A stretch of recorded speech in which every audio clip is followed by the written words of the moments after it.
আমি কোরআনের সুর মাঝে শুনেছি যে নাম, আজানের সুর মাঝেও শুনেছি সে নাম।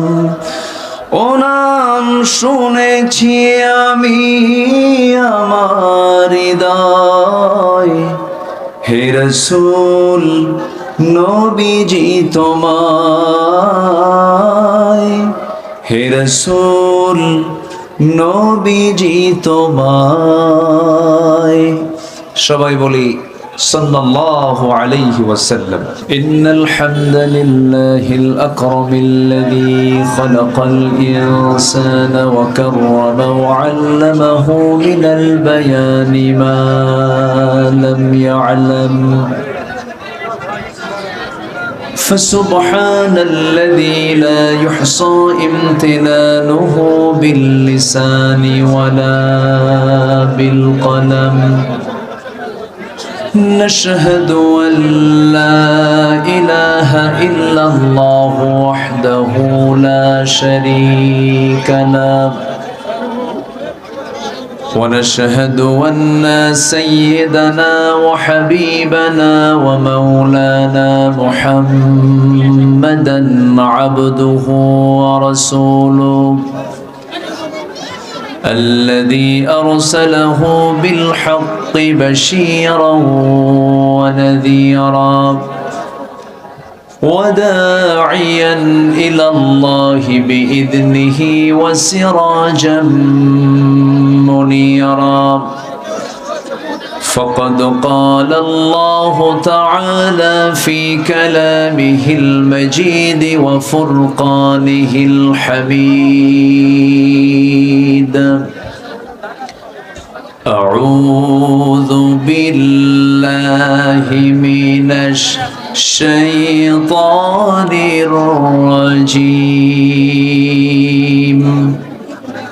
بسم الله الرحمن الرحيم.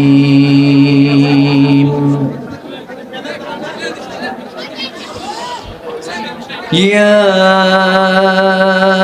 أيها النبي إنا أرسلناك شاهدا ومبشرا ونذيرا.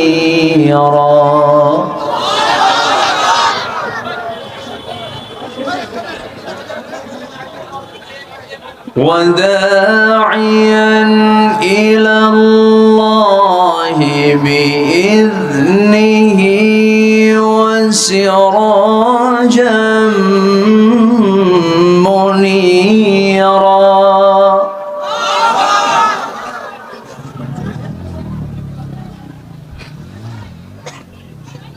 وبشر الذين بأن لهم من الله فضلا كبيرا.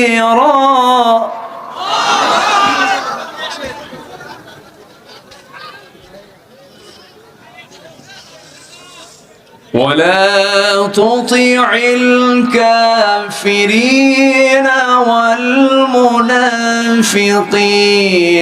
ودع أذاهم وتوكل على الله.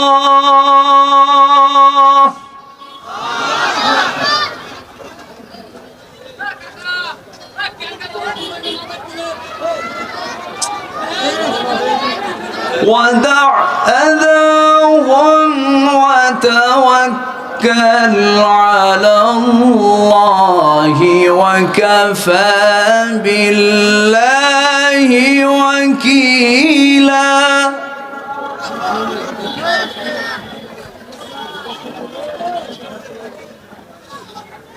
وتوكل على الله وكفى بالله وكيلا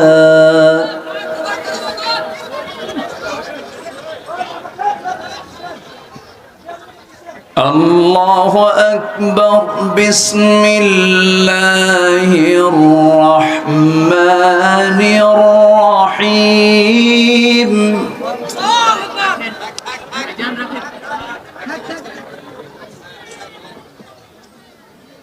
إن الله وملائكته يصلون على النبي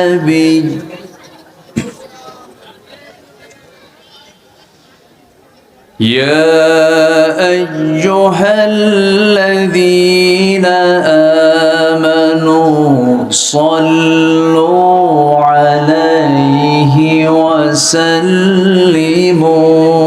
تسليما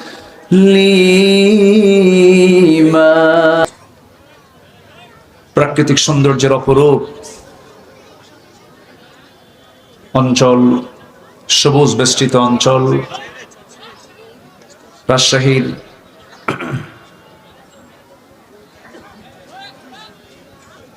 মিজানের মোড় বাজার কমিটির উদ্যোগে আয়োজিত আজকের এই ঐতিহাসিক ওয়াজ মাহফিল 2024 16 ডিসেম্বরে অনুষ্ঠিত আজকের এই মহৎ আয়োজনের সম্মানিত সুযোগ্য সভাপতি জনাব আলহাজ আব্দুর রাজ্জাক মন্টু সাহেব, আজকের এই মহৎ আয়োজনের সম্মানিত অনারেবল চিফ গেস্ট, শিক্ষাবিদ, গবেষক, নন্দিত আলেমে দ্বীন, প্রথিতযশা আলেমে দ্বীন, রাজশাহী ইউনিভার্সিটির কলা অনুষদের সম্মানিত ডিন মহোদয়, আমার অত্যন্ত কাছের, আমার জেলার মানুষ। আমি ওনার গ্রামে গিয়েছি।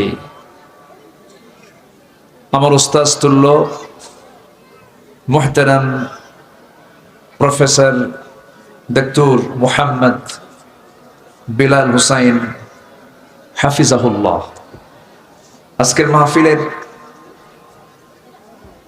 সম্মানিত অতিথিবৃন্দ, বিশেষ করে আমার পূর্বে কথা বলেছেন আমার অত্যন্ত কাছের, আমার অনুজ মুফাসসিরে কোরআন, সেন্ট্রাল মসজিদ উত্তরার সম্মানিত খতিব জনাব মাওলানা তোহা বিন জহুরুল ইসলাম হাফিজাহুল্লাহ, আজকের মাহফিল উপস্থিত হযরত উলামায়ে কেরাম, ফদলা ইসলাম, সুশীল সমাজ। আজকের মাহফিলের প্রধান আকর্ষণ যাদেরকে নিয়ে আজকের এই সাজানো গোছানো এই বর্ণাঢ্য আয়োজন, তাওহীদের পতাকাবাহী, কালেমার ঝান্ডাবাহী, দ্বীন ইসলামের নরসারদুল বীর মুজাহিদ, প্রাণ প্রিয় সম্মানিত দ্বীনি ভাইরা, আড়ালে বসে আছেন শ্রদ্ধেয়া সম্মানিতা মা বোনেরা। আলোচনার সূচনায় আনুষ্ঠানিকতার মধ্য দিয়ে আমার পক্ষ থেকে আবারও দিল খোলা সালাম, আসসালামু আলাইকুম ওয়া রাহমাতুল্লাহি ওয়া বারাকাতুহু। সবাই কেমন আছেন? আমাকে প্রশ্ন করলেন। আল্লাহ তাআলা আমাকে আপনার মতোই আপনার সাথেই রেখেছেন, বলছি আলহামদুলিল্লাহ। ক্যামেরাগুলো থাকার কারণে একটু প্রবলেম হচ্ছে না? একটু প্রবলেম হয় তো আপনি শুনছেন হাজার হাজার। এই ক্যামেরাগুলো আগামীকালকে তারা অনলাইনে আপলোড করে দেবে, মানুষ দেখবে, তখন লক্ষ লক্ষ কোটি মানুষ দেখবে। সবই তো ঠিক, কোনোটাই তো ঠিক নাই। আবার এখন ক্যামেরার তো সে তো নিজে অপারেট করতে পারে না, ক্যামেরাকে চালাতে হয় মানুষকে। এই জন্য একটু নড়াচড়া হয়, সামনে একটু তারা সেটিংটা করতে পারেন নাই। যাই হোক, একটু ধৈর্যের পরিচয় দিয়ে শুনতে হবে।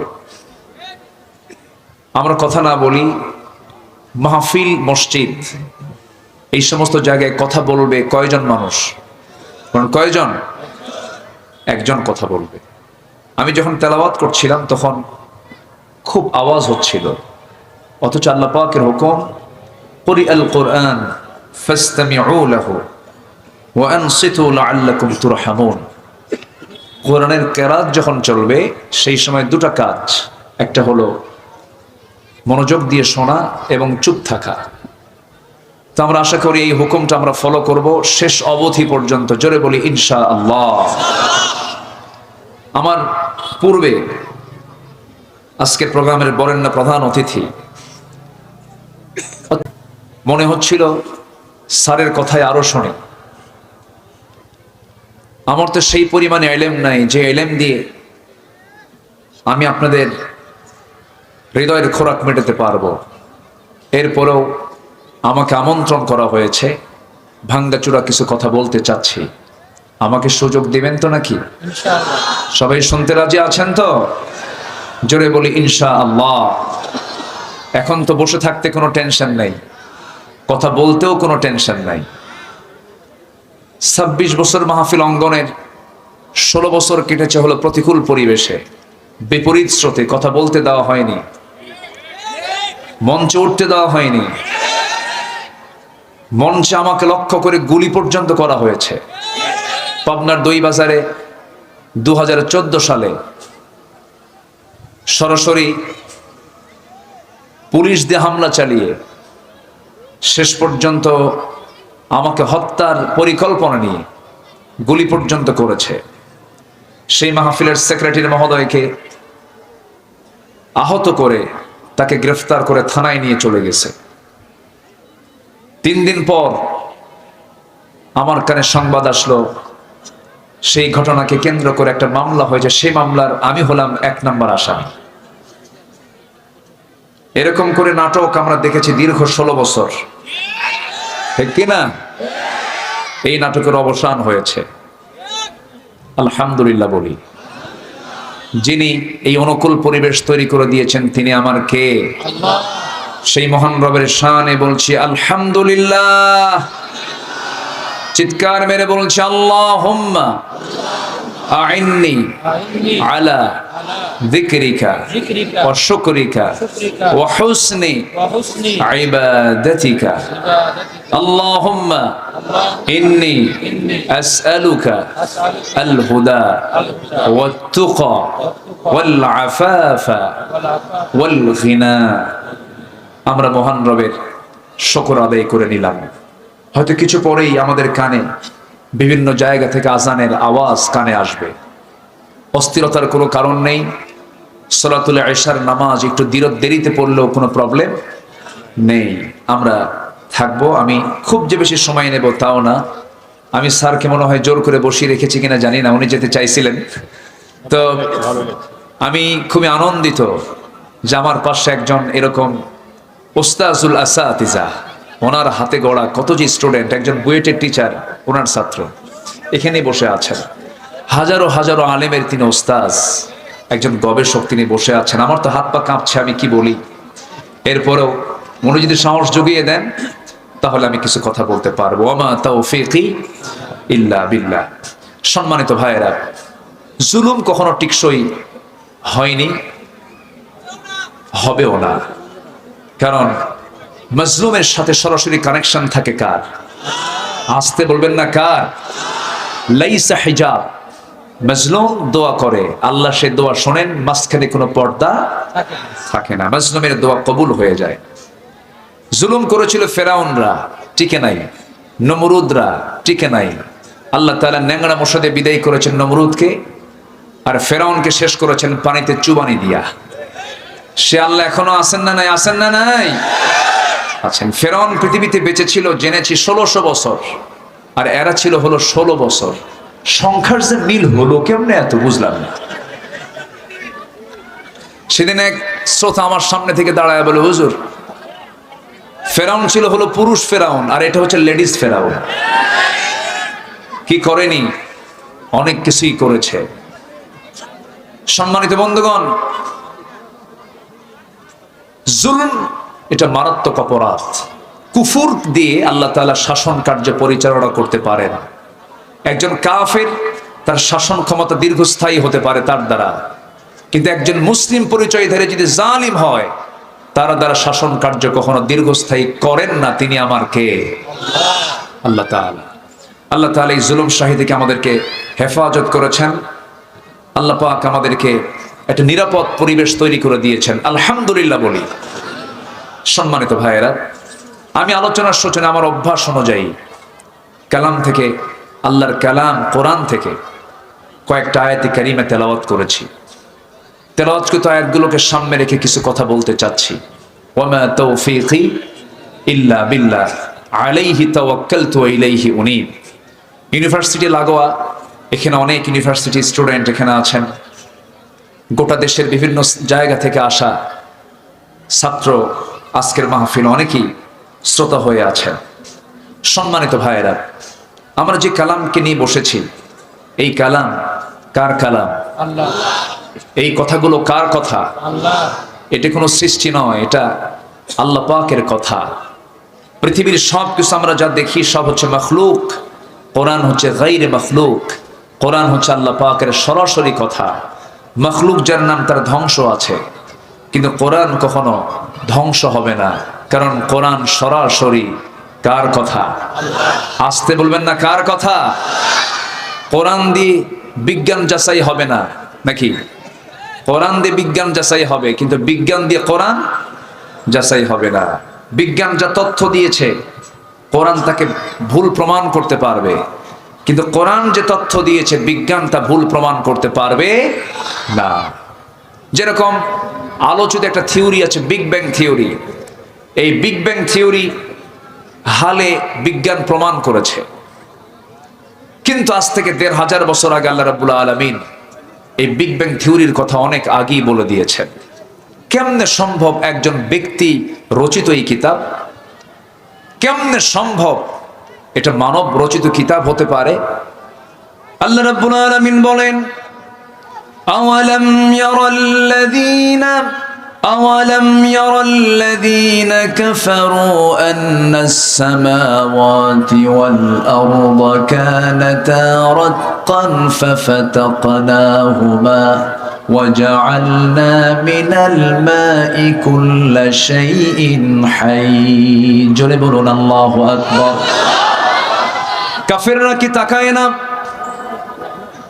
আমি আল্লাহ রাব্বুল আলামিন এই আকাশ এবং জমিন একসময় একসাথে রেখেছিলাম, একসঙ্গে লাগানো ছিল। প্রচন্ড ধাক্কার মধ্য দিয়ে মহাশূন্য সৃষ্টি হয়েছে। বিগ ব্যাং থিওরি এটাই প্রমাণ করেছে। বিগ ব্যাং থিওরি এটাই বলেছে, এই আকাশ এবং জমিন একসঙ্গে লাগানো ছিল, একটা প্রচন্ড ধাক্কার মধ্য দিয়ে মহাশূন্য সৃষ্টি হয়েছে। এই যে বিজ্ঞান যে এই থিওরিটা দিল, তারা প্রমাণ করেছে না কোরআন থেকে ধার করে নিয়েছে? কোরআন থেকে ধার করে নিয়েছে। কোরআন হচ্ছে সকল জ্ঞানের উৎস। ২৫০ থেকে ৩০০ আয়াত আছে সায়েন্সের উপরে, ফিজিক্স কেমিস্ট্রির উপরে। আপনি কি চান? চিকিৎসক চিকিৎসা নেবে, আইনজীবী আইন নেবে, শাসক শাসন পদ্ধতি নেবে, শিক্ষক শিক্ষা নেবে। চরিত্র গ্রহণ করতে চায় কেউ, আদর্শ চায়, আদর্শ নেবে। এমন কোন দিক এবং বিভাগ নেই যা এর মধ্যে থেকে বাদ পড়েছে। জোরে বলি সুবহানাল্লাহ। তিবিয়ানাল লিকুল্লি শাই। আল্লাহ তাআলা মানব জীবনের জন্য যা কিছু প্রয়োজন সব এর মধ্যে আয়োজন করে দিয়েছেন।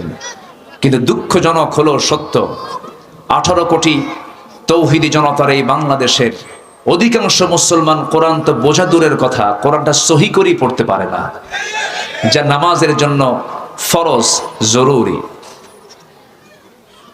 দুঃখে বুকটা ফেটে যায়। প্রথম স্বাধীন হয়েছে 1947, সেকেন্ড স্বাধীন হলো 1971। আজ 2024-এর 16 ডিসেম্বর গত হতে চলল। এই 54 বছর, ওইদিকে 24 বছর আমরা স্বাধীন হয়েছি, কিন্তু আজ পর্যন্ত প্রথম স্বাধীন হলো হচ্ছে টু নেশন থিওরির ভিত্তিতে। সেকেন্ড স্বাধীনতাও লাভ করেছি আমরা। এই পর্যন্ত যত জন শাসন ক্ষমতায় গিয়েছেন সবার পরিচয় মুসলমান হলেও তারা সমাজ রাষ্ট্রকে কোরআন দিয়ে চালান নাই। কোরআন দিয়ে চালিয়েছেন না। যে সরকার ইতিপূর্বে প্রতিষ্ঠিত হয়েছিল নামাজের সরকার প্রতিষ্ঠিত হয়নি। আমার দেশ কেউ চালিয়েছে এই 54 বছরে, কেউ 25 বছর, কেউ 16 বছর, কেউ 9 বছর, কেয়ারটেকার গভর্নমেন্ট কেউ কেউ চালিয়েছেন কয়েক বছর। কিন্তু আমরা দেখেছি কি ফলাফল হচ্ছে, ইসলাম দিয়ে কেউ দেশ সমাজ চালায়নি, কোরআন দিয়ে কেউ সমাজ রাষ্ট্র চালায় নাই। আমাদের সব দেখা শেষ। জাতি গঠন করার জন্য আমরা আগামীতে দেখতে চাই কোরআনের দেশ, ইসলামের দেশ। রাজি আছেন কারা কারা? হাত উঁচু করে দেখান মুসলমান।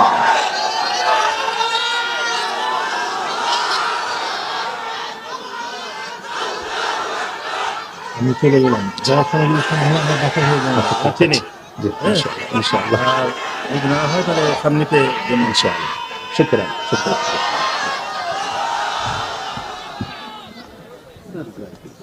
জি, সম্মানিত ভাইয়েরা, সম্মানিত বন্ধুগণ, সূর্যের মালিক কে?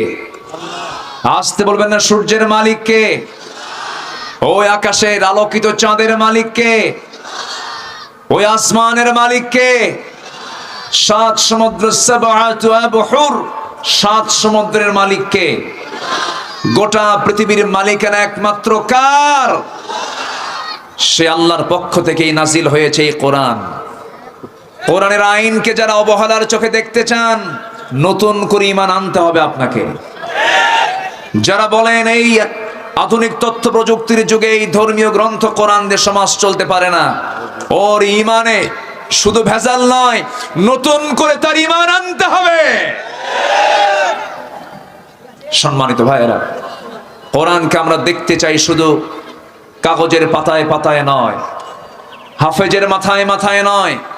কোরআনকে আমরা দেখতে চাই সমাজের পাতায় পাতায়। সবাই রাজি আছেন তো? আল্লাহ কবুল করুন, আল্লাহ কবুল করুন। জেলার নাম কি? রাজশাহী না?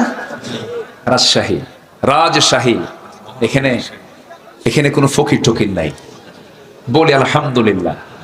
একটা আছে ফকিরহাট, বাগেরহাট। ফকিরহাট আছে না? আছে। আরেকটা আছে রাজবাড়ি। কি আছে?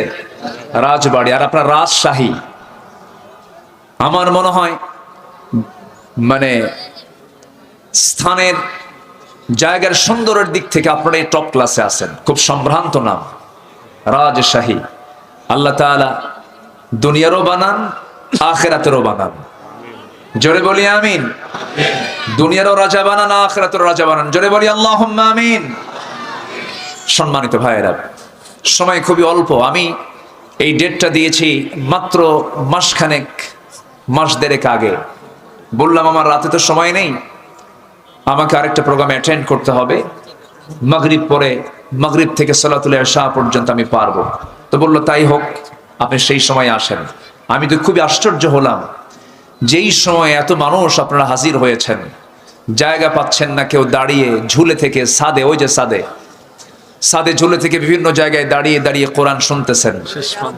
এবং দুটো পর্দা পিছনে লাগানো আছে, পর্দায় অনেকে দেখছেন। এই যে আপনাদের অংশগ্রহণ প্রমাণ করে, এবং মাহফিলে যুবকদের উপস্থিতি বেশি আমি লক্ষ্য করছি। যুবকরা তোমরাই সবকিছু করতে পারবে। আমি তো ভাবছিলাম মনে হয় যুবকরা মনে হয় শেষই হয়ে গেল। ডিভাইস আসক্ত, মাদকাসক্ত, ইয়াবা আসক্ত, সব মনে হয় ওরা শেষ হয়ে গেছে। কিন্তু জাতে মাতাল তাহলে ঠিক একদম 45 মিনিট গুনে গুনে টাইম বেঁধে দিয়েছিল, ঠিক কিনা? এবং দুপুরে লাঞ্চটা করেছিল গণভবনে। রান্না হয়েছে একজনের, রান্না খেয়েছে আমার সন্তানরা গিয়ে, ঠিক কিনা? যুবকরা তোমরাই পারবে সবকিছু, শুধু উন্নত চরিত্র দরকার। কি চরিত্র দরকার? উন্নত চরিত্র দরকার। অবৈধ রিলেশন করা যাবে না। বিবাহ পূর্ব ওয়ালা মুত্তাখিদি আখদান ওয়ালা মুত্তাখিদাতি আখদান, গোপন গোপন নোংরামি, ভাইভার, ইমো, লাইন, মেসেঞ্জার, হোয়াটসঅ্যাপ, ঘন ঘন ওই জায়গায় হি মারা যাবে না। কি কথা কি বোঝা গেল? এইগুলো করা যাবে না। আল্লাহ পাক এগুলোকে হারাম করে দিয়েছেন। কিছু কিছু ছেলে আছে দেখবেন গার্লস স্কুলের সামনে যায়া পৃথিবীর মতো বসে থাকে, মনে হয় মাও নাই বাপও নাই, আছে না নাই? এগুলো সব হলো লস প্রজেক্ট। কি প্রজেক্ট? Loss project. উন্নত চরিত্র গ্রহণ করো, তোমার জন্য জান্নাতের হুর অপেক্ষা করছে। জোরে বলি সুবহানাল্লাহ, আরো জোরে সুবহানাল্লাহ।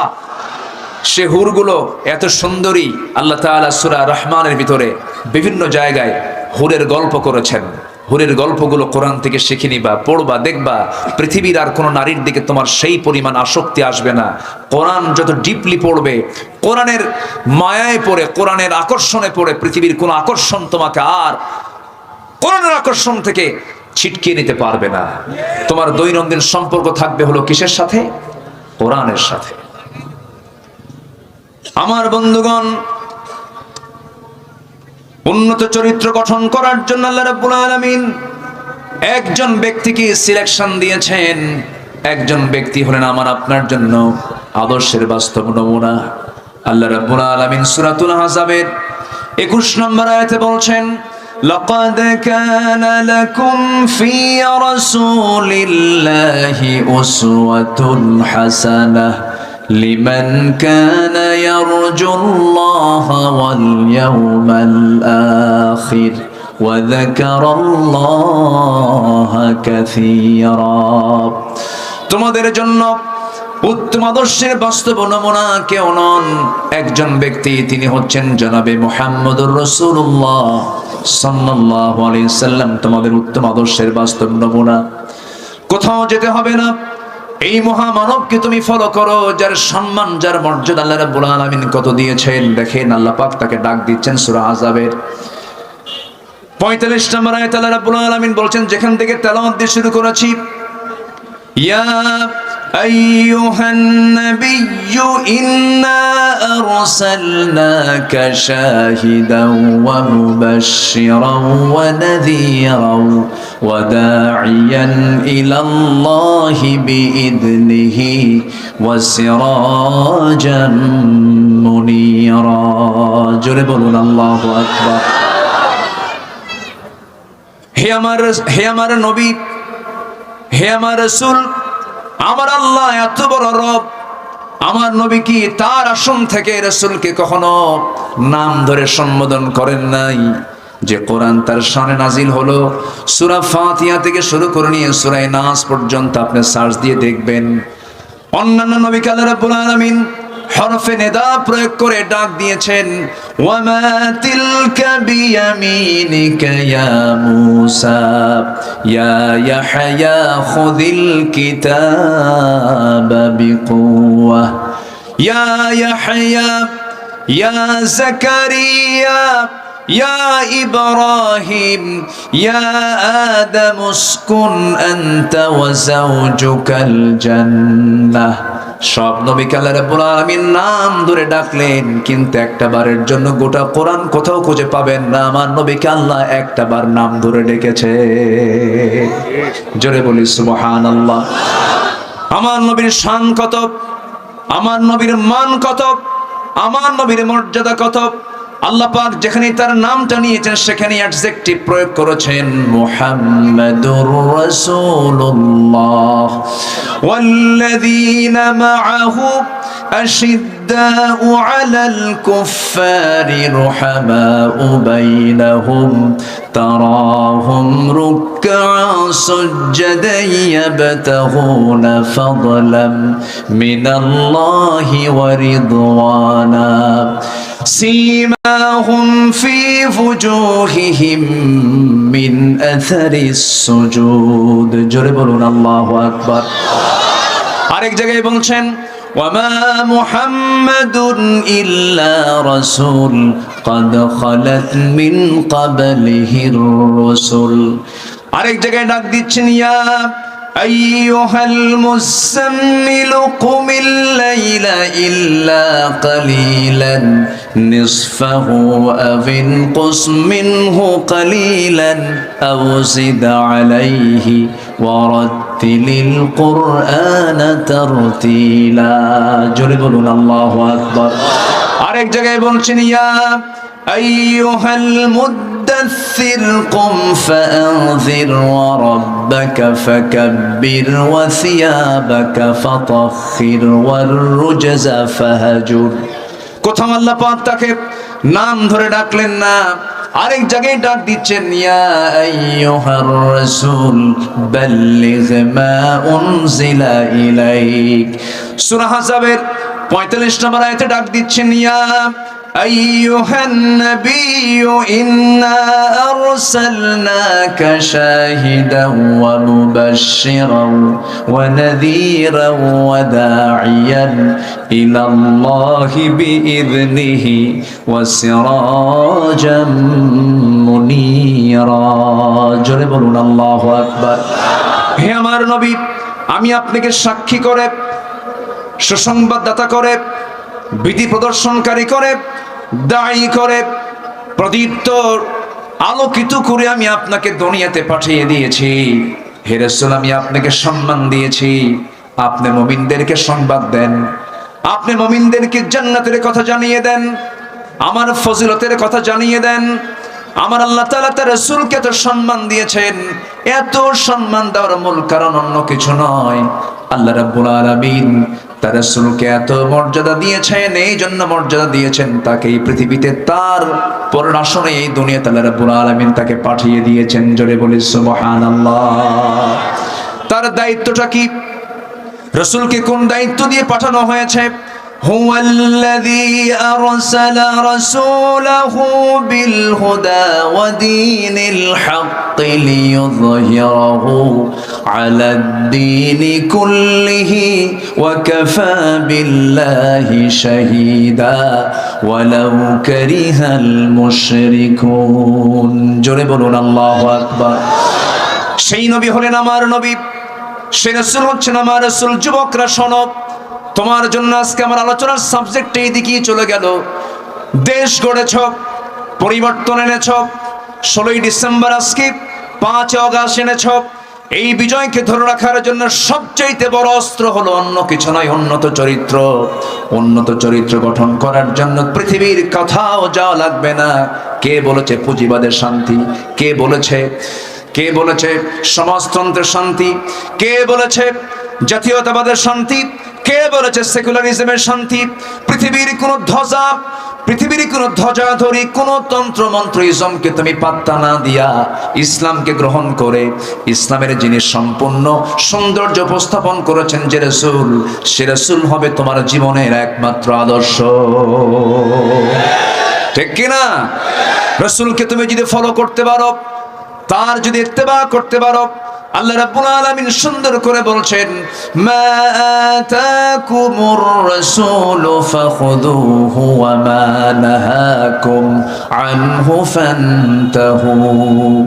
আল্লাহ পাক আরেক জায়গায় বলছেন তোমরা যদি নবীর ভালোবাসা পেতে চাও, আল্লাহর ভালোবাসা পেতে চাও, আল্লাহর মুহাব্বত যদি পেতে চাও, ইত্তেবার শর্তদের জড়িয়ে দেওয়া হয়েছে রাসূলের শানে। ইন কুনতুম তুহিব্বুনাল্লাহা ফাত্তাবিউনি ইউহিব্বুকুমুল্লাহু ওয়া ইয়াগফির লাকুম যুনুবাকুম ওয়াল্লাহু গফুরুর রহিম। জোরে বলুন আল্লাহু আকবার। কি মোহাম্মদ সে वफा तूने तो हम तेरे है, ये है जहाँ चीज है किया लौह कलम तेरे है। মোহাম্মদকে যদি ভালোবাসো, ভালোবাসা পাবে আমার লৌহ কলম লভিবে তোমরা মাটির পৃথিবী সেকম ছাড়, দুনিয়াও পাবে আখিরাত পাবে। শর্ত হলো জীবনের সকল কিছুর চাইতে রাসূলকে বেশি ভালোবাসবে এবং তার আনুগত্য করবে। জোরে বলি সুবহানাল্লাহ। সেই নবীর জীবন থেকে আমি কিছু কথা বলতে চাচ্ছি। আমার নবীর জীবনের কিছু অনুকরণীয় আদর্শ যদি কোনো মুমিন বান্দা লালন করে, জান্নাত পেতে তার কোনো বেগ পেতে হবে না। আমার নবীর জীবন থেকে আজকে আমরা ইমানদারদের জন্য অনুকরণীয় 15টা আদর্শ আমরা শিখে যাব। কয়টা আদর্শ বলেন? 15টা আদর্শ শিখে যাব। জোরে বলি ইনশাআল্লাহ। আর জোরে বলি ইনশাআল্লাহ। কষ্ট হচ্ছে নাকি আপনাদের? কোনো অসুবিধা নাই তো? জোরে বলি ইনশাআল্লাহ। আরো জোরে বলি ইনশাআল্লাহ। আর তো পুলিশ আসে না, ঠিক আছে না? হ্যাঁ, গেল কোথায়? বরঞ্চ ফোন দিয়ে বলে কিছু লাগবে কি, কোনো হেল্প লাগবে কি? এখন আর আসে না। সম্মানিত বন্ধুগণ, সম্মানিত ভাইয়েরা, চিন্তা করে দেখুন কত বড় সম্পদগুলোকে তারা শেষ করে দিয়েছে। আল্লামা সাঈদীর মতো একটা সম্পদ, এদেশের নাগরিক তৈরির এক মহান কারিগর, মীর কাসেম আলী মিন্টুর মতো একজন সুদক্ষ, এদেশের একজন সূক্ষ্ম নাগরিক গড়ার কারিগর, যাকে এই দেশ গড়ার একজন অগ্রপথিক বলা হয়, যেখানে হাত দিয়েছেন সোনা হয়ে গেছে। সেই মীর কাসেম আলী মিন্টুকে তারা ফাঁসির মঞ্চে ঝুলিয়ে মেরেছে। এদেশের শুধু নয়, দক্ষিণ এশিয়ার বৃহত্তম একটি ইসলামী ছাত্র সংগঠন শহীদি কাফেলা, দুর্জয় কাফেলা, এক সাইমুম, এক ঝড়, বাংলাদেশ ইসলামী ছাত্র শিবিরের প্রতিষ্ঠাতা সভাপতি ছিলেন মীর কাসেম আলী মিন্টু। কোনো দোষ ছিল না, তাকে শহীদ করা হয়েছে। আল্লামা সাঈদীর মতো মানুষ, যার ওয়াজ শুনে অসংখ্য অবাধ্য সন্তানগুলো মার পা ধরে মাফ চেয়ে বলেছে, হুজুরের ওয়াজ শুনে তোমার কাছে ক্ষমা চাচ্ছি। সেই আল্লামা সাঈদী রাহিমাহুল্লাহকে গত 2023 সালের 13ই আগস্টে চিকিৎসার নাম করে সুস্থ মানুষকে হসপিটাল থেকে জোরপূর্বক প্রিজন ভ্যানে করে, বুড়া মানুষ দাঁড়ায় দাঁড়ায় সেখান থেকে তাকে নিয়ে আসা হয়েছে হলো হসপিটালের শাহবাগে। হসপিটালে চিকিৎসার নামে তাকে হসপিটালাইজড করে ভর্তি করে পরিকল্পিতভাবে সাজানো নাটক তৈরি করে বিষ প্রয়োগ করে আবু হানিফা রাহমাতুল্লাহের মতো পয়জনিং করে তাকে পরিকল্পিতভাবে একটি মহল হত্যা করেছে, শহীদ করেছে। আমরা এই তাফসীর মাহফিলের প্ল্যাটফর্ম থেকে, তারই তৈরি করা এগুলো প্ল্যাটফর্ম, তার এই তাফসীর মাহফিলের এই তৈরি করা প্ল্যাটফর্ম থেকে স্পষ্টভাবে জানান দিতে চাই, যেই কুচক্রী মহল এই কিংবদন্তি আল্লামা সাঈদীর হত্যার পরিকল্পনা করেছে, যারা অবিলম্বে তাদেরকে গ্রেফতার করে চূড়ান্ত শাস্তি নিশ্চিত করুক, ফাঁসির মঞ্চে ঝুলিয়ে মারা দরকার। রাজি আছেন কারা কারা? হাত উঁচু করে দেখান মুসলমান।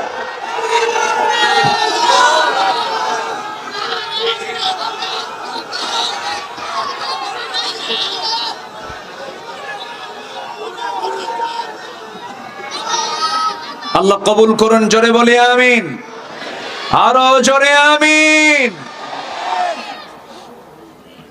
সম্মানিত ভাইয়েরা, সম্মানিত বন্ধুগণ, আমাদেরকে কম জুলুম করেনি, মঞ্চে উঠতে দেয়নি, জানেন? মঞ্চে উঠতে নিয়ে নেতাগুলো আটকায় ফেলে, ডান পাশে বাম পাশে সব চাপ কিরামুন কাতিবিন বসে রাখছে, কথা বলতে দেয়নি আমাদের। সেগুলো লোকগুলো গেল কোথায়?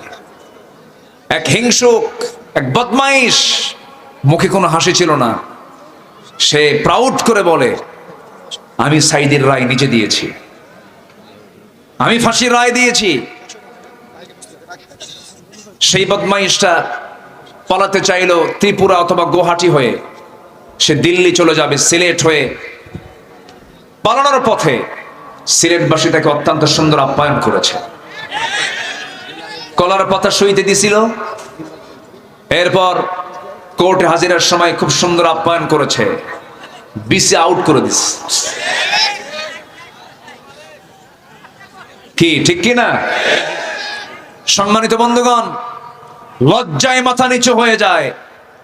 এদেশের একজন শীর্ষস্থানীয় ধনী, বেক্সিমকো গ্রুপের একজন মালিক, চেহারা তো মাশাআল্লাহ ফেরেশতা ফেল, সূরতে জিবরাইল, সিরাতে শয়তান। পালানোর জন্য চেষ্টা করলো, অনেক চেষ্টা করেছে। টাকা দিয়ে সব হয়? আজ থেকে টাকা দিয়ে সব হয়? ওরা ভেবেছিল টাকা দিয়ে আর ক্ষমতা দিয়ে সব হয়। টাকা দিয়েও কিছু হয় না, ক্ষমতা দিয়েও কিছু হয় না। সাহায্য লাগে কার? সাহায্য লাগে কার? আজকে টাকা এবং ক্ষমতা ভ্যালুলেস, তার বড় প্রমাণ হলো এই বিগত ঘটনাগুলো। সালমান এফ রহমান পালানোর জন্য চেষ্টা করলেন, মাথার চুল কালো বানালেন, মুখের সুন্দর রসুলের সুন্নাহ দাড়ি কাটলেন, আর আমাদের বলেন আমরা নাকি ধর্মের ব্যবসা করি। ধর্মের ব্যবসায়ী তারাই চ্যাম্পিয়ন যারা প্রয়োজনে দাঁড়িয়ে। নির্বাচন আসলে পরে মাথায় পট্টিদা লাগাতো, নির্বাচন চলে গেলেই সেই কপালে তিলক লাগাতো। ধর্মের ব্যবসা আমরা করি না। সম্মানিত বন্ধুগণ, শেষ পর্যন্ত পাঞ্জাবিটাও খুললো, গেঞ্জি পরলো, পাজামা খুলে লুঙ্গিটা পরলো, বন্ধু একখান নিয়া নৌকায় চললো। পার হতে পারলো না, ভিড়ল না নৌকা। কোস্টগার্ড ধরে ফেলে আইনমন্ত্রীকে বলে, স্যার চিনছি আপনাকে, চলেন থানায় চলেন। আইনমন্ত্রীকে, আমি কি একে আসছি? আমি তো জামাতের সাথে আসছি। কিসের সাথে? জামাতের সাথে। আমি তো একসাথে আসছি, আমি তো একা আসি নাই, ইনফেরাদি আসি না, আমি ইজতেমাই এসেছি, আমি জামাতের সাথে এসেছি। কে ওটা? কই যে দেখো, ভালো করে দেখো, যে কে লোকটা চেনা যায় না তো, মাথার চুল কালো, মুখে দাড়ি নাই, লোকটা কে? কে ভালো করে দেখো, ওটাই দরবেশ। সম্মানিত বন্ধুগণ, জালিমদের ন্যাংটা করে দিয়েছেন, উলঙ্গ করে দিয়েছেন, তিনি আমার কে? আসতে বলবেন না, তিনি আমার কে? আল্লাহ পাক। আজকে আমরা উন্মুক্ত প্ল্যাটফর্মে কথা বলছি, বলি আলহামদুলিল্লাহ। এখন যুবকদের জন্য দরকার হলো অনুন্নত চরিত্র না উন্নত চরিত্র? হুসনে খুলক। আমার নবীজির 15টা আদর্শ নিয়ে আমি আজকে একটু কথা বলবো। সময় দিচ্ছেন তো নাকি? একটু, খুব কম সময় আমি আর কথা বলার সুযোগ পাবো, আজান হয়ে গেছে, এটাও একটা লক্ষণীয়। নাম্বার 1, আমার নবীজির দাওয়াত ছিল খুব প্রজ্ঞার সাথে এবং উত্তম পন্থায়। নবীজির দাওয়াতের দিকটা ছিল হলো, তিনি দাওয়াত দিয়েছেন প্রজ্ঞার সাথে, হিকমতের সাথে এবং উত্তম পন্থায়। খুব সুন্দর পন্থা তিনি অবলম্বন করে মানুষকে দাওয়াতে কাজ করেছেন। এই দাওয়াতের এখন প্রচার প্রসার দরকার, কম না বেশি? বেশি। আল্লাহ রাব্বুল আলামিন রাসূলকে অর্ডার দিচ্ছেন, উদউ ইলা সাবিলি রাব্বিকা বিল হিকমাতি ওয়াল মাউইযাতিল হাসানাহ ওয়াজাদিলহুম বিল্লাতী হিয়া আহসান ইন্না রাব্বাকা হুয়া আ'লামু বিমান দাল্লা আন সাবিলিহি ওয়া হুয়া আ'লামু বিল মুহতাদিন। জোরে বলুন আল্লাহু আকবার। হে রাসূল, আপনি মানুষকে আল্লাহর পথে দাওয়াত দিন প্রজ্ঞার সাথে, যোগ্যতার সাথে, হিকমতের সাথে আপনি দাওয়াত দিন। হিকমত মানে কিন্তু হককে আড়াল করা নয়। প্রজ্ঞার সাথে আপনি দাওয়াত দিন, উত্তম নসিহার মধ্য দিয়ে আপনি দাওয়াত দিন। আমার বন্ধুগণ, এই দাওয়াতের কাজটা হলো একজন ইমানদারের জীবনে প্রথম কাজ। আমরা দাওয়াত দেব, জোরে বলি ইনশাআল্লাহ, আরো জোরে বলি ইনশাআল্লাহ। যুবক, তোমার বাড়ি যেই গ্রামে, সেই গ্রামকে তুমি টার্গেট করো। দেখো তো তোমার গ্রামের কোন ভাইরা নামাজ পড়ে না, তাদের তুমি তালিকা করো, একটা দাওয়াতের টিম গঠন করো, যাও কালিমার দাওয়াত দাও, নামাজের দাওয়াত দাও। অবশ্যই সে দাওয়াত কেন গ্রহণ করবে না? তোমার গ্রামের মাতব্বর, যে মাতব্বরি করে, যে বিচার কার্য ফয়সালা করে, সে নামাজ পড়ে কিনা তা দেখো। যদি নামাজ না পড়ে, তোমরা যুবক একটা টিম গিয়ে বলো, চাচা আপনি আমার গ্রামের মাতব্বর, আপনি নামাজটা পড়ুন, নামাজটা ধরুন। যদি মাতব্বর নামাজটা ধরে তো ভালো কথা, কিন্তু মাতব্বর যদি নামাজ না পড়ে, যুবকরা তোমাদের শক্ত হওয়ার দরকার আছে না নাই? যদি মাতব্বর আপনি যদি নামাজ না পড়েন, আপনার নেতৃত্ব মানবো না আমরা। আপনার কোনো বিচার আমরা মানব না। তোমার গ্রামকে তুমি সাজাও।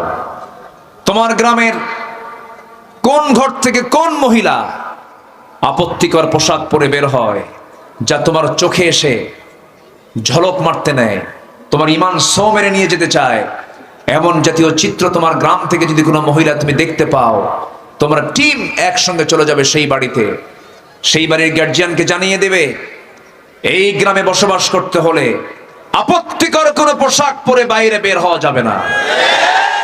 তা'মুরুনা বিল মা'রুফ ওয়া তানহাউনা আনিল মুনকার মান রাআ মিনকুম মুনকারান ফালিয়ুগাইয়িরহু বিয়াদিহি। আল্লাহু আকবার। কোন প্রতিবাদ করতে গেলে আগে কি দিয়ে প্রতিবাদ করতে হবে? হাত দিয়ে মিটায়া দাও। তোমার গ্রামকে তুমি ঠিক করো। ৬৪,০০০ গ্রামের যুবকরা যদি তোমরা যদি সচেতন হয়ে তোমার গ্রামকে ঠিক করে ফেলো, তোমার চরিত্রকে যদি ঠিক করে ফেলো, আগামীর দেশ হবে ইসলামের দেশ, কোরআনের দেশ, ইসলামের দেশ, মুসলমানের দেশ, নামাজের দেশ, ঠিক কিনা? আল্লাহ কবুল করুন, আল্লাহ কবুল করুন।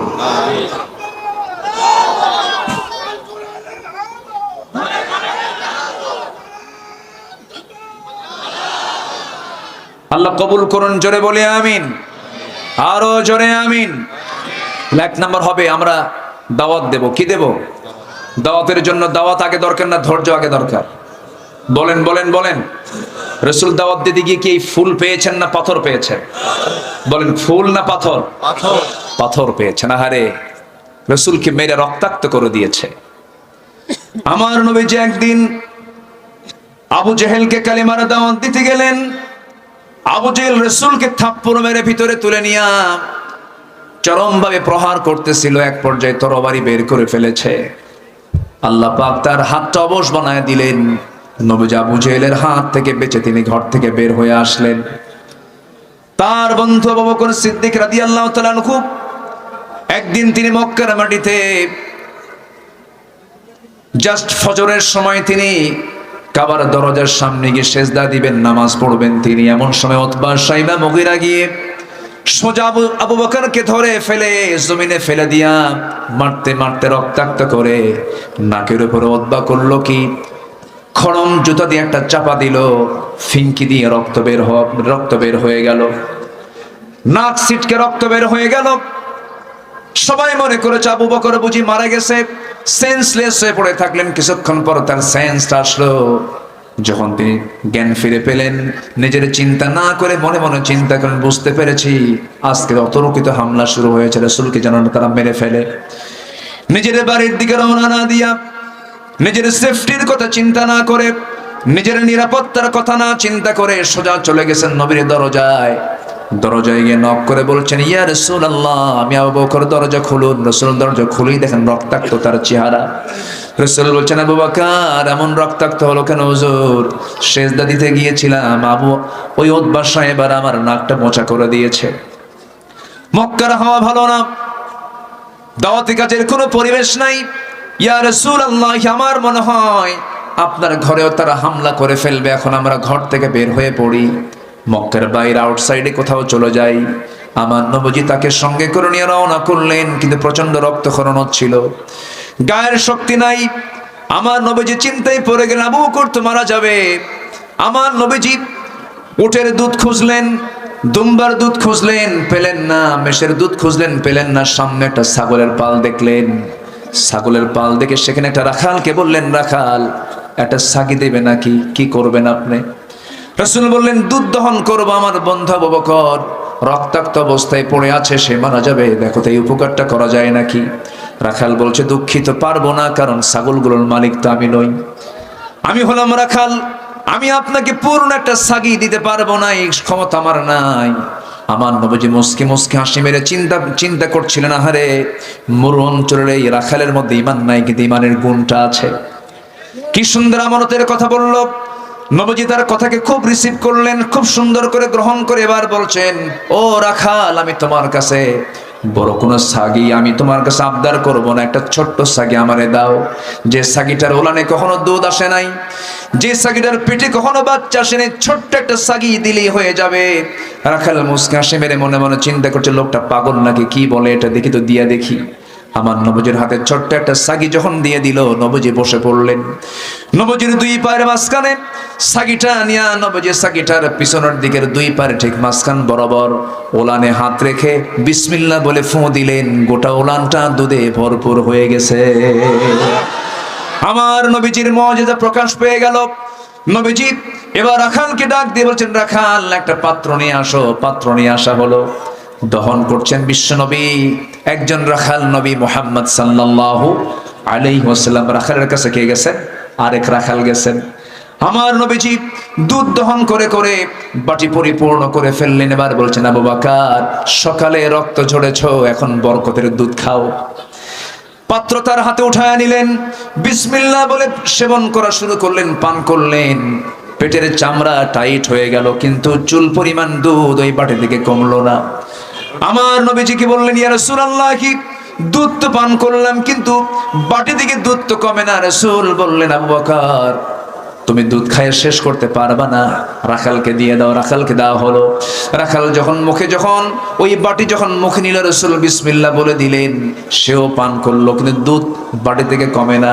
রাসূল বলছেন, সাহাবীরা রে, ও আমার সাহাবীরা, এই মুহূর্তে যদি আল্লাহর আরো কিছু বান্দা এই জায়গায় থেকে যেত, সবাই পেট ভরে তৃপ্তি ভরে দুধ পান করতো, দুধ কমতো না, যতক্ষণ না আমি আমার ঠোঁটটা এই বাটিতে না লাগাবো। জোরে বলি সুবহানাল্লাহ। সারা জীবন আমার নবীজির খাওয়ার সিস্টেম ছিল, রাসূল আগে খেতেন না, আগে খাওয়াতেন। সুবহানাল্লাহ বলবেন না? এমনকি বাড়ির স্ত্রী পর্যন্ত, আম্মা জান আয়েশা পর্যন্ত বলেন, আমি রাসূলকে কোনোদিন আগে খাওয়াতে পারিনি। সুবহানাল্লাহ বলবেন না? আগে খাওয়াতে পারিনি। রাসূল আমাকে আগে খাওয়ায় দিতেন।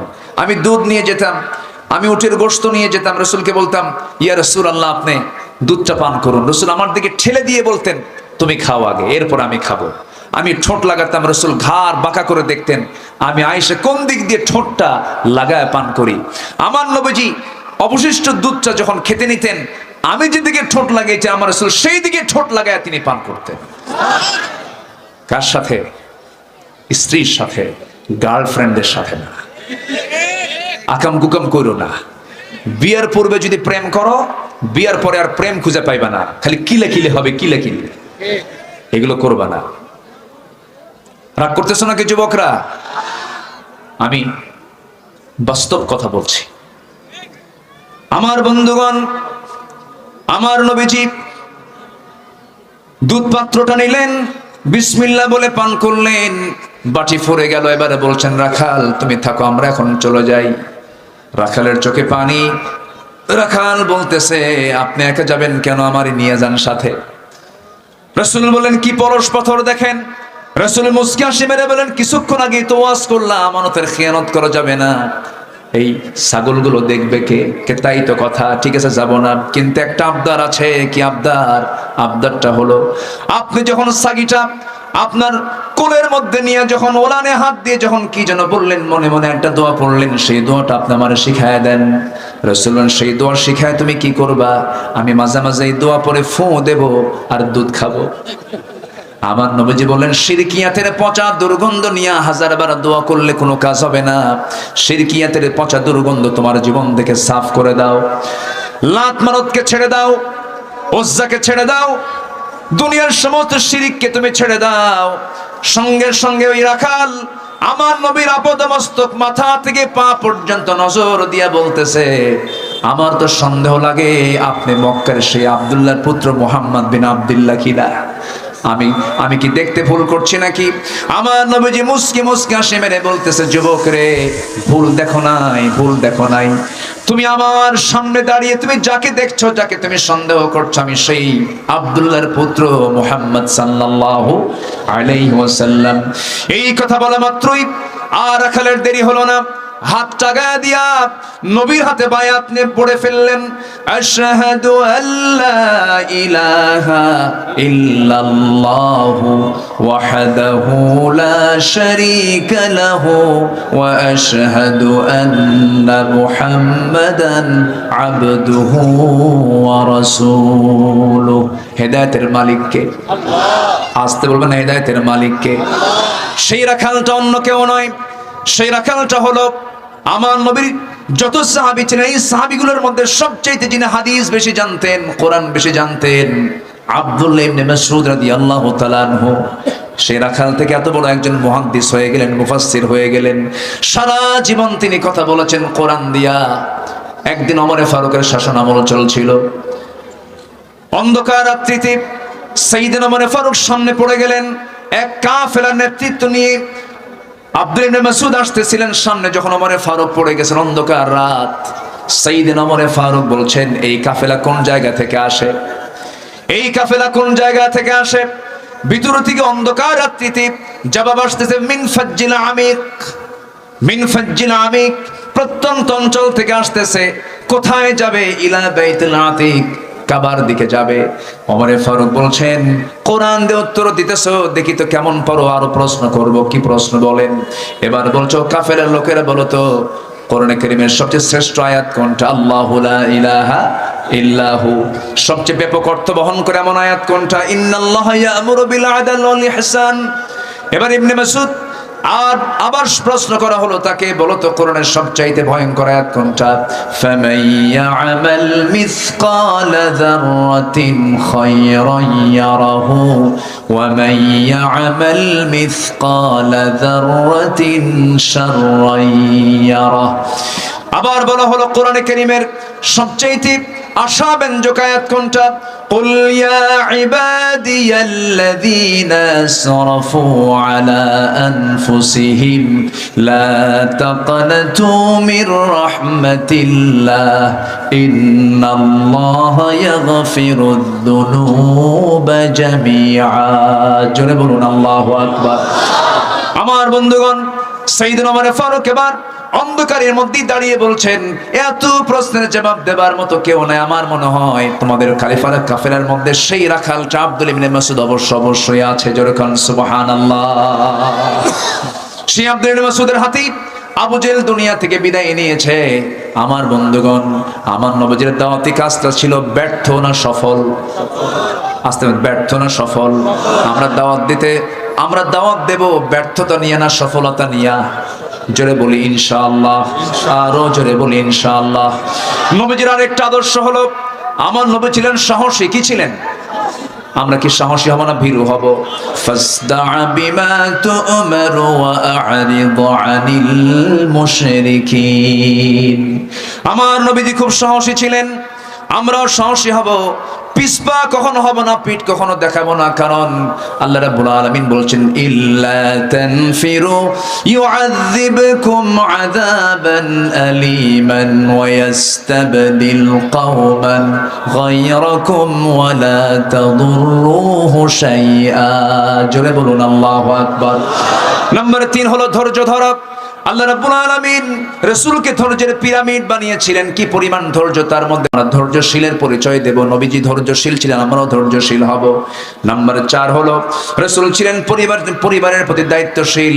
আমরা পরিবারের প্রতি দায়িত্বশীল হব, পরিবারের খোঁজ খবর নেব। রাসূল তার মেয়ে ফাতিমাকে বিয়ে দিয়েছেন। বিয়ে দেওয়ার পরও মেয়ে তার স্বামীর ঘরে চলে গেছে সারা জীবন। আমার নবীজি তারপর আমার রাসূল ওই জামাই বাড়িতে 3 দিন পার হতে দিতেন না। মেয়েকে দেখতে যেতেন, মাঝে মাঝে বলতেন, ফাতিমা আমার হলো এত গুরুত্বপূর্ণ মানুষ, ফাতিমাকে না দেখলে আমার কলিজা ভরে না। ফাতিমা আমার দেহের টুকরা, কলিজার টুকরা। আমার নবীজি বিয়ে হওয়ার পরেও তিনি 3 দিন পার হতে দিতেন না। ফাতিমাকে দেখতে যেতেন, সন্তানদের খোঁজ খবর নিতেন এবং তিনি তার পরিবারকে অত্যন্ত যত্নের সঙ্গে দেখতেন, নাতিপুতির দিকে লক্ষ্য করতেন। কারণ আল্লাহ রাব্বুল আলামিন বলেছেন, কু আনফুসাকুম ওয়া আহলিকুম নারা। নিজে বাঁচো, তোমার পরিবারকে জাহান্নাম থেকে বাঁচাও। আমার নবীজি ফাতিমাকে টাইম দিয়েছেন, নাতিপুতিদেরকে টাইম দিয়েছেন, সন্তানদেরকে টাইম দিয়েছেন, পরিবারকে টাইম দিয়েছেন। নবীজি উহুদের ময়দানে, যুদ্ধের ময়দানে, কণ্টকাকীর্ণ যুদ্ধের ময়দান, যে যুদ্ধে নবীজির 2টা দাঁত হেরে গেছে, এত শক্ত একটা যুদ্ধের ময়দানে আমার রাসূল আম্মা জান আয়েশাকে সাথে করে নিয়ে চলে গেছেন। যুদ্ধের ময়দানে যুদ্ধ চলতেছিল, রাতের বেলা যুদ্ধ বিরতি হয়ে গেছে, আকাশে চাঁদ, তাবুতে তাবুতে সাহাবীরা। যুদ্ধ কিছুক্ষণের জন্য থামলো। রাসূল তাবুর মধ্যে ঢুকে বলছেন, আয়েশা টাইম দিতে পারি নাই, তোমার হক আদায় করতে পারি নাই, চলো এই মিটি রাত্রে, এই চাঁদনি রাতে আমরা দুজন মিলে দৌড়ের পাল্লা দেই। আম্মা জান আয়েশা মুস্কি মুস্কি হাসি মেরে নবীর কথায় রাজি হয়ে গেলেন। দৌড় মারলেন রাসূল, ইচ্ছা করে তিনি আস্তে দৌড় মেরে ইসকে বিজয়ী করে দিলেন। আম্মা জান আয়েশাকে খুশি করলেন। দীর্ঘদিন পরে মদিনার মাটিতে একদিন রাসূল বলছেন, আয়েশা ওই রাত্রিতে তুমি আমাকে হারায়া দিয়েছো, আজকে দেখি দৌড়ের পাল্লা দেখে ফার্স্ট হয়। সেই দিনের দৌড়ের পাল্লা আমার নবীজি একটা দৌড় মারলেন, সত্যিকারের দৌড় মারলেন, ফার্স্ট হয়ে গেলেন। ফার্স্ট হয়ে বলছেন, আয়েশা সেই রাতের পরাজিত হওয়ার জবাব আজকে আমি বিজয়ী হয়ে দিয়ে দিলাম। জোরে কোন সুবহানাল্লাহ। ইসলামে প্রেম ভালোবাসা আছে না নাই? তা কি বিয়ার আগে না বিয়ার পরে? হ্যাঁ দেখছো, আগে কয় এই বিয়ার আগে না বিয়ার পরে? পরে। হ্যাঁ, আল্লাহ তুমি সবাইকে উন্নত চরিত্র অর্জন করার তৌফিক দিয়ে দাও। জোরে বলি আমিন। নামাজ পড়তে হবে কয় ওয়াক্ত? আসতে বলবেন না, কয় ওয়াক্ত? কারা কারা পড়বেন দু হাত উঁচু করে দেখান।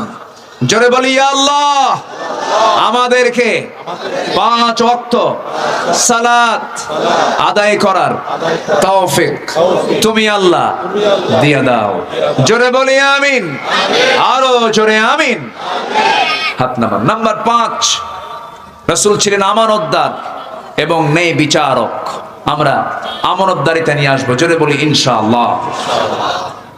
ইন্নাল্লাহ ইয়া'মুরুকুম আন তু'আদ্দুল আমানাতি ইলা আহলিহা। নাম্বার 6, এতিম এবং নিকটাত্মীয় প্রতিবেশীদের প্রতি সদাচরণ করতেন। সদাচরণ ছিল হচ্ছে আমার নবীর ভিতরে। আমরাও এতিমের হক, প্রতিবেশীর হক আমরা আদায় করব। জোরে বলি ইনশাআল্লাহ।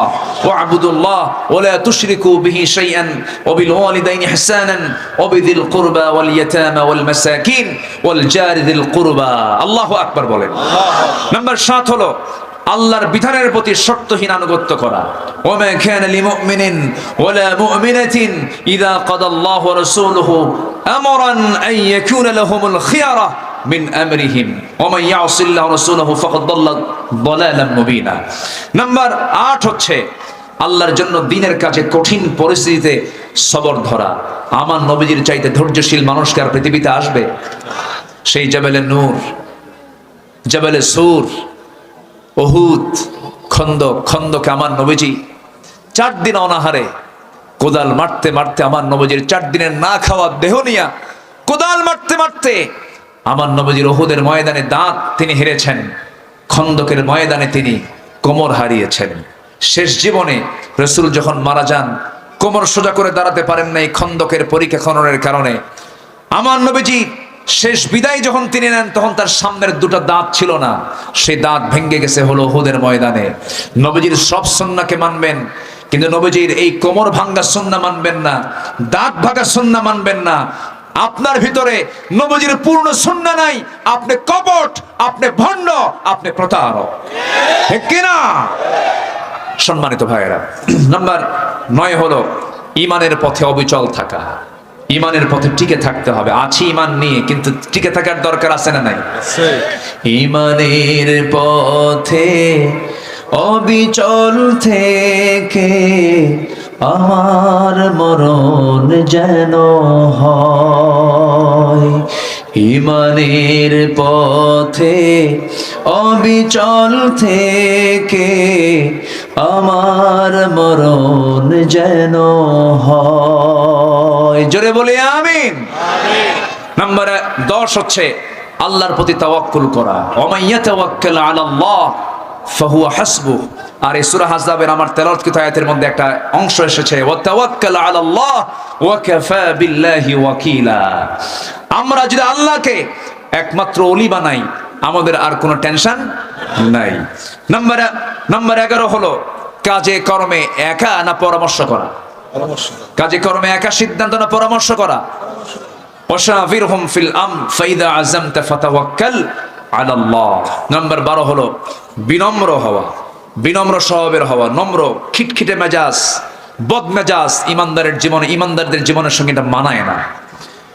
নাম্বার 13 হচ্ছে ক্ষমাশীল হওয়া। আমরা ক্ষমা করতে জানবো, আমরা ক্ষমা করব, আল্লাহ আমাকে ক্ষমা করবেন। ইন্নাকা তুহিব্বুন আল্লাহুম্মা ইন্নাকা আফুফুন কারীম তুহিব্বুল আফওয়া ফাআফু আন্না। জোরে বলি আল্লাহুম্মা আমিন। আমিন। অনেক লম্বা কথা ছিল, আমাকে শর্ট করে বলতে হচ্ছে। নাম্বার 14 হলো কুফুরির প্রতি কঠোর হতে হবে। আশিদ্দাউ আলাল কুফফার রুহামাউ বাইনাহুম। আমার দেশের কিছু কিছু নেতার সম্পর্ক হলো ইহুদি খ্রিস্টানদের সাথে খুব বেশি, এমনকি বিয়ে শাদীও আছে। আছে না নাই? আছে না নাই?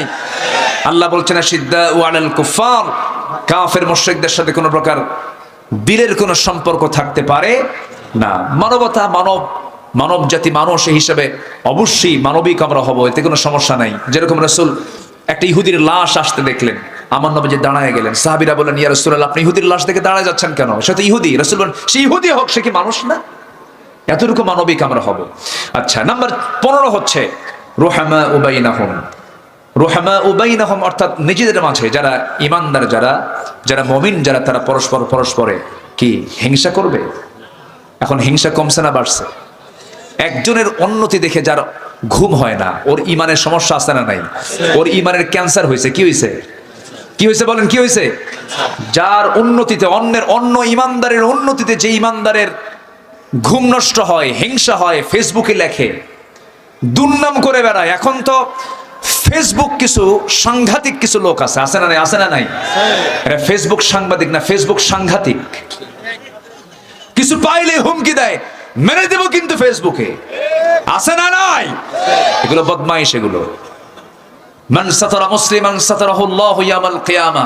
তুমি কি জানো আল্লাহ নিজে বলছেন যে ব্যক্তি কোনো মুসলমানের দোষকে আড়াল করবে, কিয়ামতের দিন আল্লাহ পাক তার নিজের দোষকে আড়াল করে ফেলবে।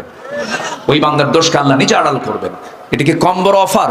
এই জন্য আমরা চেষ্টা করব পরস্পর যারা ঈমানদার, আমরা পরস্পরকে বোঝার চেষ্টা করব, তাদের দোষগুলোকে আড়াল করার চেষ্টা করব, বোঝানোর চেষ্টা করব। রুহামাউ বাইনাহুম, রহম দিল হব। আল্লাহ পাক আমাদের এই 15টা গুণে গুণান্বিত হওয়ার তৌফিক সবাইকে দান করুন। জোরে বলি আল্লাহুম্মা আমিন। আমি আর কথা বাড়াবো না। এবং এখানে এমন জোরে বাতাস মারতেছে আমারে, কমিটি ভাবছে ওয়াজ আপনার আজকেই শেষ, আর ওয়াজ করার দরকার নাই, যা বাতাস আপনার গায়ে লাগুক। এই যে বাতাসগুলো আসতেছে, এই বাতাসে আমি একদম দুর্বল হয়ে পড়বো, ঠান্ডা লেগে যাবে। যাই হোক, যতটুকুন হয়েছে আমরা বলে ফেলি আলহামদুলিল্লাহ। জোরে বলি আলহামদুলিল্লাহ। মোহাম্মদ রানা, রেন্টু, এই রেন্টু নাম চেঞ্জ করেন, সালাউদ্দিন মুরসালিন, তারপরে আবুল হোসেন জাকির এবং সাকিব, এই 7 জন ভাই। রেন্টু নাম চেঞ্জ মানে কি? নামটা সুন্দর হয়নি, নাম রেখে, আচ্ছা নাম একটা নতুন রেখে দিই, আব্দুর রহমান। জি, এই 7 জন ভাইয়ের প্রচেষ্টায় আজকের মাহফিলটা বাস্তবায়ন হচ্ছে। বলি আলহামদুলিল্লাহ।